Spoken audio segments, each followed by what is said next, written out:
Rahul Gandhi is about to start speaking. This after he registered a protest at the Rashtrapati Bhavan with President Ramnath Kovind.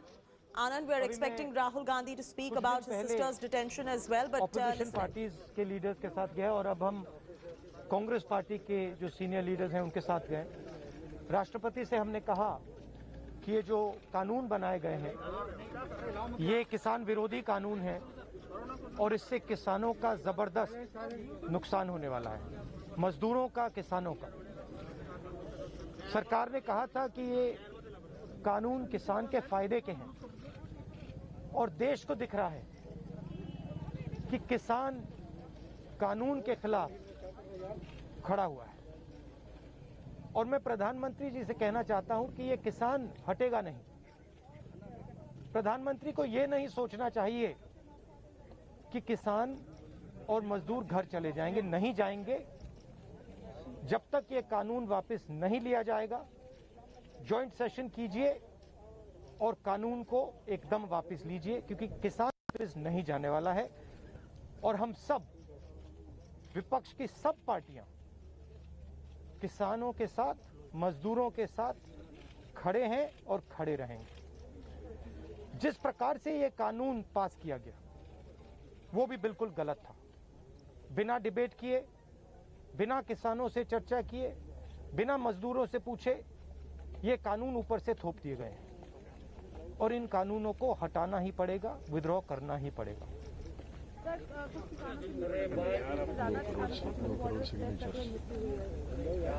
हम 3 लोग राष्ट्रपति के पास गए हैं, but हम करोड़ों सिग्नेचर्स लेके गए। हम किसान की आवाज राष्ट्रपति जी को तक ले गए। सर्दी का मौसम है और पूरा देश देख रहा है कि किसान दुख में है, दर्द में है और मर भी रहे हैं। प्रधानमंत्री को सुनना ही पड़ेगा। और मैं एडवांस में चीज बोल देता हूं। मैंने कोरोना के बारे में बोला था कि नुकसान होने जा रहा है। उस समय किसी ने नहीं बात सुनी और आज मैं फिर से बोल रहा हूं, किसान के सामने, मजदूर के सामने कोई भी शक्ति नहीं खड़ी हो सकती है। अगर प्रधानमंत्री जी ने कानून वापस नहीं लिए, सिर्फ बीजेपी को नहीं, सिर्फ आरएसएस को नहीं, देश को नुकसान होने जा रहा है। राहुल जी, बार-बार बीजेपी की तरफ से कहा जा रहा है कि ये जो किसान बैठे हैं ये नक्सल हैं, खालिस्तानी हैं, विपक्ष इन्हें बरगला रहा है। इस तरह के आरोप लग रहे हैं। देखिए, बीजेपी नरेंद्र मोदी जी का एक ही लक्ष्य है और वो किसान समझ गया है, मजदूर समझ गया है। लक्ष्य है कि उनके आसपास जो 2, 3, 4 बड़े क्रोनी कैपिटल्स हैं, उनके लिए पैसे बनाने का काम नरेंद्र मोदी जी करते हैं। जो भी नरेंद्र मोदी जी के खिलाफ खड़े होते हैं वो उनके बारे में कुछ ना कुछ गलत बोलते रहते हैं। किसान खड़े हो जाएंगे तो किसान को आतंकवादी बोलेंगे, मजदूर खड़े हो जाएंगे तो मजदूर को आतंकवादी बोलेंगे। एक दिन अगर मोहन भगवत खड़े हो गए तो कहेंगे ये भी आतंकवादी है। मतलब जो भी नरेंद्र मोदी जी से सत्ता लेने की कोशिश करेगा वो आतंकवादी है। और नरेंद्र मोदी किसके लिए काम कर रहे हैं वो मैंने आपको बता दिया। उनके 2-3 आसपास के क्रोनी कैपिटलिस्ट हैं जिनको वो पूरा का पूरा हिंदुस्तान पकड़ा रहे हैं। ये रियलिटी है।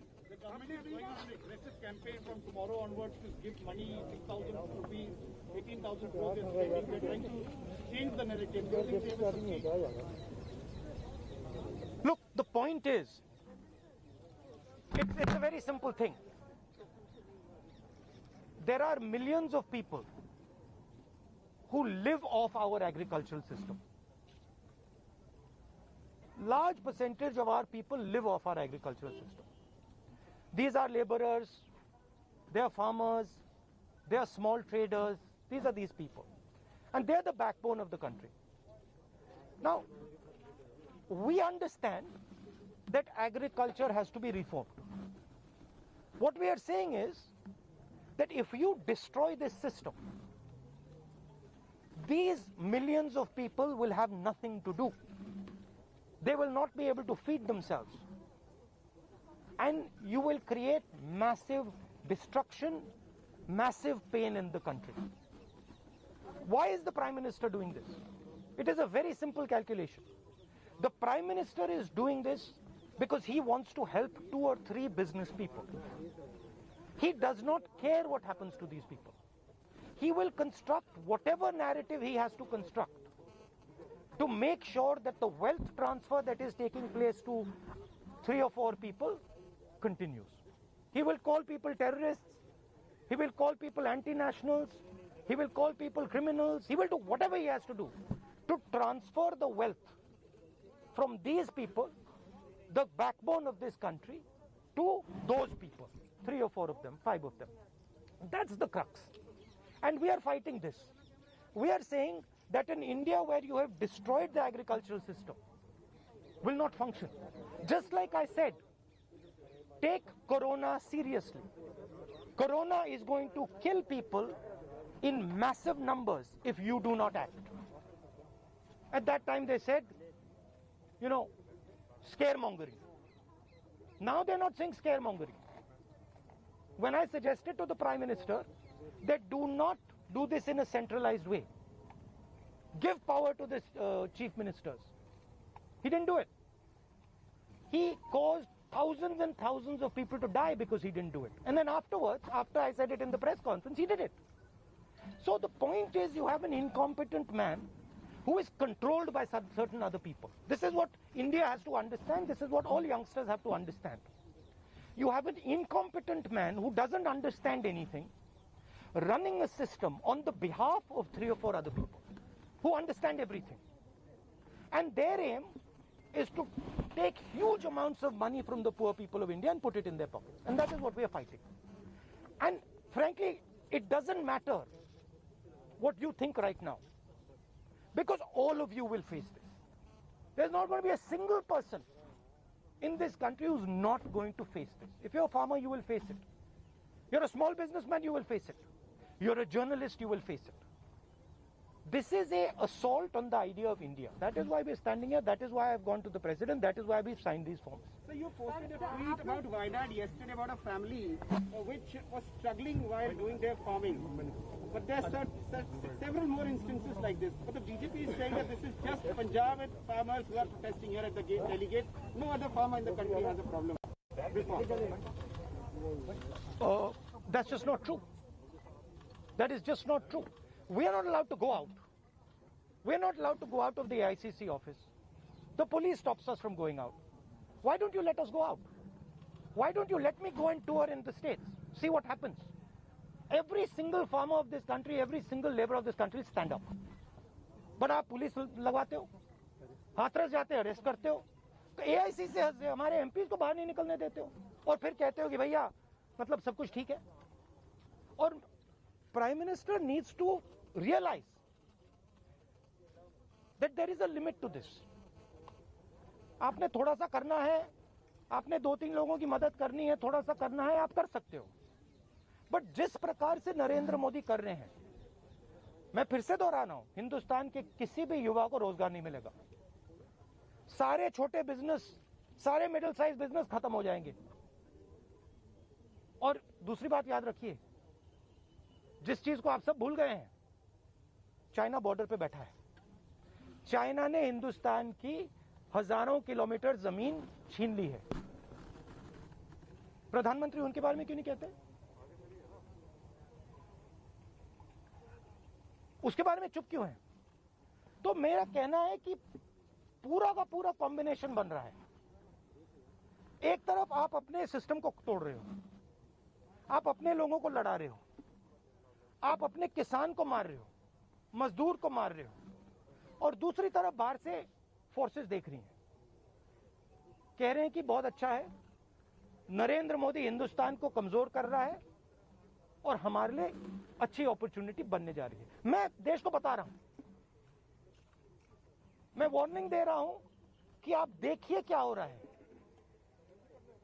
और मैं आपको भी कह रहा हूं, प्रेस वालों को भी कह रहा हूं, मैं समझता हूं कि आपको सैलरी मिलती है और आपके लिए बहुत मुश्किल है, मैं समझता हूं बात, इसलिए आप नहीं कह पाते हो जो आपको कहना है, मगर आपके देश को, हमारे देश को बहुत जबरदस्त नुकसान होने वाला है। बहुत डेंजरस रास्ते पर यह देश चल रहा है, ये मैंने कहना था। कांग्रेस के नेताओं को डिटेन कर लिया गया है। आप लोग मार्च लेके यहाँ पर आ रहे थे, अभी जो है कांग्रेस के तमाम एमपी को इंक्लूडिंग प्रियंका जी को भी जो है डिटेन कर लिया, उसका आपको वो तो तरीका है, इनका तरीका है डिटेन करना, मारना पीटना, ये इनका तरीका है, बट हम नहीं करते नहीं। ये आप किस देश की बात कर रहे हो? ये कौन सी देश की बात कर रहे हो? डेमोक्रेसी? या मतलब कौन से देश की बात कर रहे हो? इंडिया की बात कर रहे हो? इंडिया में कोई डेमोक्रेसी नहीं है। डेमोक्रेसी इंडिया में ये मतलब आपके इमेजिनेशन में हो सकती है, मगर रियलिटी में है नहीं। Thank you. गुलाम नबी कुछ नहीं, आप कुछ सरकार का जो कैंपेन है वो बार बार इस बात को रख रही है कि जो कृषि कानून है, वो निजी क्षेत्र में, कृषि क्षेत्र में निजी इन्वेस्टमेंट को बढ़ावा देते हैं, जो बहुत जरूरी है। आप इसको किस तरीके से देखते हैं, क्योंकि पूरा कैंपेन सरकार का इसी बेस पे और वो हर घर तक, हर गाँव तक जाना चाह रहे हैं इस कैंपेन। सवाल ये है इन्वेस्टमेंट कौन करेगा और इन्वेस्टमेंट का फायदा किसको मिलेगा? सवाल ये है। आपकी सर रणनीति नहीं, सुनिए, सवाल ये है कि हिंदुस्तान के एग्रीकल्चरल सिस्टम में कौन इन्वेस्ट करेगा और कौन पैसा बनाएगा?